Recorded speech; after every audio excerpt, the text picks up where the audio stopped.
It was a quiet Tuesday afternoon when Alex, over coffee with a friend, jokingly mentioned his sudden, inexplicable desire to own a rare, first edition copy of Moby Dick.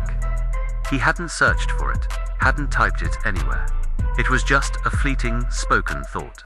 By evening, his social media feed was a digital shrine to Herman Melville. An ad for a leather-bound, first edition Moby Dick was the first thing he saw.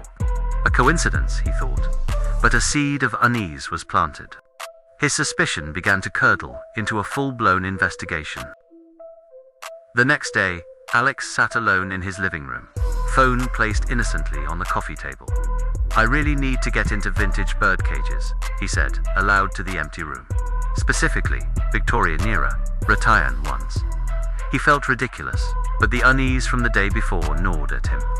Within an hour, his feed was a cascade of ornate antique bird cages, each one more specific than the last.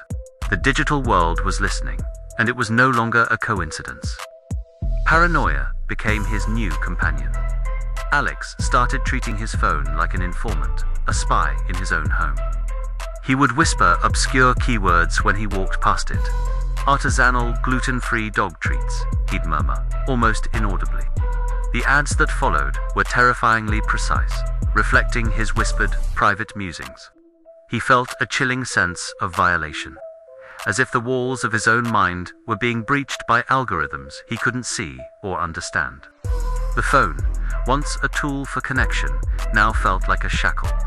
In a final desperate act of defiance, Alex found an old, sturdy box and lined it with sound-dampening foam he bought from a local hardware store. He created his own Faraday cage, a sanctuary from the prying ears of his device. With a sense of grim satisfaction, he placed his phone inside, sealed the lid, and went to bed, imagining a day free from digital eavesdropping. The next morning, he opened his laptop. At the top of his favorite news site was a banner ad, sleek and unavoidable.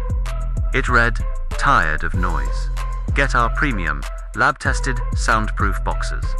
Staring blankly at the screen, Alex saw his own weary, defeated face reflected back at him.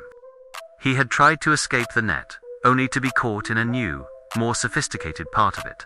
The device in the box was silent, but its unseen network was still screaming his secrets.